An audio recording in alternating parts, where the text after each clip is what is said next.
Historia nocturna. Hace ya varios años, no sé, quizá unos 10, mi mamá estuvo metida en una congregación de mujeres. Era supuestamente algo para recibir ayudas de una fundación, lo cual nunca se hizo realidad.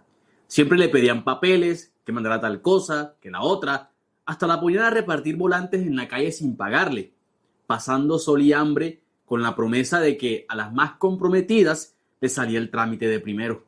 Resultó que un día le dijeron que estaba programada para una visita para unas ayudas del gobierno de Canadá. Ese día llegó una señora bastante excéntrica a mi parecer. Tenía, recuerdo, una falda gigante que se veía de una tela muy gruesa, con un poco de pepitas bordadas, el pelo rubio, abundante, recogido en una trenza enrollada en la cabeza, un suéter negro que tenía un estampado de la silueta de un pez con dos círculos en la cola, como el que había visto antes en algunos volantes que repartía mi mamá. La señora apenas y dijo los buenos días. Entró a la casa como quien está cuidando de no pisar la porquería, mirando todo con asco y haciendo muecas. Se le notaba el desagrado de estar ahí. Se sentó en una silla del comedor y justo cuando mi mamá le iba a ofrecer algo para tomar, apareció mi hermanita con un cuaderno, que le ayudara con una tarea. Mi mamá le dijo que después, que estaba ocupada, pero la señora le dijo, tranquila, déjala, es muy bonita. ¿Cómo se llama?, preguntó. Había algo raro ahora en la mirada de esa mujer. Mi mamá solo me miró con signo de sospecha, luego volvió donde ella y le inventó un nombre. Eliani se llama. Mi hermana, que en ese entonces era una niña de solo 5 años, era muy inquieta y hasta imprudente. Yo lo primero que pensé fue, ahora seguro hace quedar mal a mi mamá diciendo que ella no se llama así. Pero no dijo nada. Por el contrario, y de manera sorpresiva, agachó la cabeza con timidez y dio 2 pasos hacia atrás como si algo la hubiese asustado. Recuerdo que los ojos de esa mujer se pusieron brillantes, como cuando un animal ve a su presa, así tal cual. Nosotros nos sentíamos por alguna razón abrumados con su presencia. Yo hasta respiraba pausado y me sudaba la frente. Nunca me había sentido así. En un momento la mujer se metió la mano al bolsillo y sacó una muñequita plástica de esas que tienen la ropa y el rostro pintado. Parecía una princesa, pero había algo en ella que me resultaba macabro. Tenía unos ojos enormes que le ocupaban casi todo el rostro. Daban la impresión que podían verte, pero además tenía una sonrisa que le iba de oreja a oreja. Y aunque no era más grande que la extensión de la palma de mi mano, su aspecto daba mucho miedo. La mujer la agarró de la cabecita, se la puso enfrente a mi hermana y ella se acercó cuidadosamente, casi que hipnotizada, extendió la manito y la recibió. Mi mamá no se movía, solo veía la escena sin que su cuerpo reaccionara. Luego de eso mi hermana se fue a su cuarto y ellas se quedaron en la mesa revisando unos papeles, que según ya todo estaba listo, que solo tenían que darle una plata para unos trámites, que eran como 700,000 pesos, que mi mamá ya los tenía ahorrados. Se los entregó en un sobre y esa fue la última vez que supimos de esa mujer y de su fundación. Más nunca nadie volvió a llamar a mi mamá, pero esa no es toda la historia. A partir de ese día yo no volví a dormir tranquilo. En esa casa teníamos 2 cuartos. En uno dormía mi mamá con mi hermanita y en el otro, el primero en el pasillo, dormía yo. Desde aquella vez empecé a sentir que algo me observaba en las noches. Yo tenía la costumbre de quedarme hasta tarde en la sala viendo televisión, con la puerta de la calle abierta. Pues bueno, esa vez fueron 2 veces que estaba yo concentrado en la película cuando sentí que tocaron la reja. Yo me asomaba y no había nadie. A la tercera vez sí me levanté de la silla, me puse en la puerta y vi la silueta detrás de la reja. A la orden, fue lo que dije, pero no me respondía. Quien fuese solo estaba ahí observándome. Tuve la intención de prender la luz, pero vi cómo la silueta comenzó a reducirse hasta convertirse como en la sombra de un niño. Ahí me asusté, cerré todo y me metí en el cuarto. No pude dormir. Sentía que desde el rincón de la puerta había alguien sentado en el piso. No me atreví a voltear a ver o a encender la luz. Arropado de pies a cabeza, la sentía, me la imaginaba como una mujer horrible y huesuda mirando hacia mi cama. Ahí se me hizo de mañana, rezando y con las manos apretadas en el pecho, rogando que nada me fuese a pasar. Cuando ya vi que todo aclaró, me levanté y lo primero que hice fue mirar para el rincón donde sentía la presencia. Ahí me llevé tremenda sorpresa, porque ahí estaba la muñequita que esa mujer le había dado a mi hermana. Permanecía ahí, parada en el rincón, con sus ojos enormes y sonrisa diabólica, como si alguien la hubiese puesto ahí a propósito. A mí me dio un escalofrío horrible. Cogí una pañoleta negra que me había regalado mi papá y se la tiré encima. La agarré, la metí en una bolsa, me la llevé para un caño que pasaba por ahí como a 2 cuadras y la tiré. Cuando regresé, mi mamá ya iba saliendo con la niña para llevarla a la guardería. Lo primero que me preguntó era si había visto a la muñequita, que la niña no la encontraba. Yo me hice el loco y dije que no. Pasaron varios días y yo todavía con el miedo. No sabía ni siquiera qué era lo que sentía. Era como una angustia horrible, como si presintiera que algo muy malo me iba a pasar. Pero fue una noche en la que el miedo se hizo más intenso, al punto de causarme dolores punzantes en el pecho. Era la misma sensación de que alguien estaba observándome, siguiéndome en cada rincón de la casa. Quería decirle a mi mamá, pero pensaba que no me creería. Sin embargo, ya había llegado al borde de la desesperación.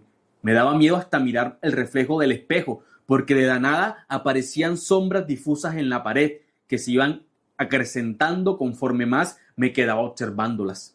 No tuve de otra que llenarme de valor y arrodillarme a orar en voz alta. Solo me sabía el Padre Nuestro, así que lo recitaba 3 veces y en medio le pedía a Dios que me ayudara, que me cuidara a mí y a todos en la casa. Nunca había sentido tal angustia, pero era real. Mi cuerpo temblaba como cuando sabes que el peligro es inevitable. Esa vez logré calmarme un poco y pude conciliar el sueño, pero por ahí como a la 1 de la mañana me levanté de un sobresalto. Había sentido como si alguien hubiese acercado su rostro al mío. Me recosté al espaldar de la cama agitado y desde el espejo vi la puerta del cuarto entreabierta cuando yo la había dejado cerrada. Había una luz tenue que se metía por la ventana de la calle y que se estiraba por el piso del pasillo. No sé por qué, pero me quedé pasmado con la mirada fija y de repente una silueta se acercó a la luz. Pensé que era mi hermana. Se parecía mucho, la misma contextura y hasta la forma del cabello en su copete. Ahí volteé la mirada directamente a la puerta y ahí seguí la silueta. La veía, sus bracitos, las piernas, los cachetes, pero algo estaba raro. Hice el impulso para levantarme, pero algo me detuvo. ¿Qué pasó?, le pregunté, pero ella solo dio un paso hacia atrás.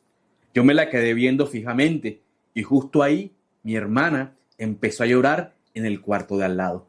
Ahí fue donde pegué el grito y llamé a mi mamá, desesperado, quien se levantó asustada y corriendo que qué pasaba, pero cuando ella llegó ya no había nada. Yo solo estaba enrollado en mi cama temblando y paralizado del miedo. Ella me preguntaba, pero yo tenía la lengua tiesa y el cuerpo no me respondía. Ella me preguntaba si había sido una pesadilla o si había visto algo, pero yo no daba. Me puso la mano en la cabeza y comenzó a acariciarme mientras oraba. De un momento a otro se quedó quieta y en silencio. La niña también había dejado de llorar. Al parecer mi mamá había sentido algo. Lo supe porque yo también lo sentí, como algo en alguna parte del cuarto espiándonos. De pronto se levantó de la cama y la sentí caminar con cuidado hacia la puerta del baño. Yo apenas giré la cabeza para verla. Ella se inclinó y recogió del suelo de mi cuarto a aquella misteriosa muñequita que yo había tirado en el caño varios días antes. La sostuvo en su mano y me miró con ojos de reproche. Te pregunté que si la habías visto y la tenías escondida. Qué mal hermano eres, me dijo. Yo ahí me puse a llorar y ella se fue del cuarto. Fue cuestión de segundos. No sabemos realmente qué pasó ni cómo pasó. Dice mi mamá que ella entró a su habitación con la muñequita en la mano y que justo cuando la puso de pie en el nochero, la niña se deslizó por la cama como si alguien la jalara de los pies. Luego dio 2 vueltas como cuando tiran una muñeca de trapo. El cuerpo se le puso rígido y se paró de cabeza sobre el borde de la cama. Cada vez que ella cuenta eso, se le nota el terror en los ojos. Yo todavía es algo que no alcanzo a imaginar por completo. No lo dimensiono. Mi mamá no gritó ni nada. Yo eso no lo vi porque yo estaba paralizado del miedo en mi cuarto. Pero ella me dice que se arrodilló, cerró los ojos y comenzó a reprender. Que aunque tenía la cabeza a gachas, presentía que algo, como una presencia nauseabunda, estaba ahí con ella y con la niña. Que ella reprendía y reprendía con fuerza, hasta el punto de desgarrarse la garganta, que en un momento se le vino a la mente una oración de liberación que le había escuchado al padre días antes y la recitó completa. Las palabras solo fluían de su boca. Fue una batalla, porque cada vez que avanzaba se le iba haciendo más difícil pronunciar la siguiente palabra. Pero ella, aferrada a su fe, pudo terminarla. Fue allí cuando el aire se puso más fresco y sintió en ese instante el aleteo de un ave pesada despegando desde la ventana del patio. Fue cuando levantó la mirada y vio a la niña sentada en el borde de la cama llorando, confundida, sin entender qué había pasado. Mi mamá se levantó a abrazarla y fue ahí cuando vio a la muñequita sobre la almohada, esta vez con los ojos cerrados. Mi mamá la metió en una bolsa, la amarró con cinta y la metió en una lata para prenderle candela. Vea, no es mentira, pero eso duró prendido toda la noche.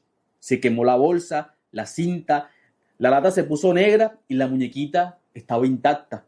Al día siguiente mi mamá llamó a un cura, que apenas entró a la casa, el señor puso cara de preocupación y se agarró del crucifijo. Mi mamá lo llevó hasta el patio donde estaba la lata con la muñeca. Él solo la vio un par de segundos y se devolvió para la sala. Cogió a mi hermana y le revisó las manos. Ahí fue cuando nos dimos cuenta que la niña tenía varias cicatrices pequeñas entre el dedo índice y el pulgar de la mano izquierda, como mordeduras de una persona pequeñita. Fueron varias semanas de oraciones de liberación. Nos decía el cura que la fortuna fue habernos dado cuenta en los primeros días y habernos encomendado a Dios enseguida, porque eso era un trabajo puesto para enfermar de gravedad a la niña. De hecho, en esos días ella bajó drásticamente de peso, se veía desnutrida y el cabello se le puso como cobrizo. La muñequita el cura se la llevó, no sabemos qué hizo al final con ella. Recuerdo como un par de años después, ya todo había pasado, pasaron por las noticias el caso de una secta que secuestraba niños para rituales. Estábamos almorzando cuando de repente la niña pegó un grito escabroso. Una de las mujeres que tenían detenidas y que nunca habíamos visto en la vida, mi hermana decía que era la muñeca, que esa mujer era la muñeca. No sabemos si eso sea cierto, pero solo era cuestión de verle la cara de terror a la niña para saber que no era la primera vez que ella veía ese rostro.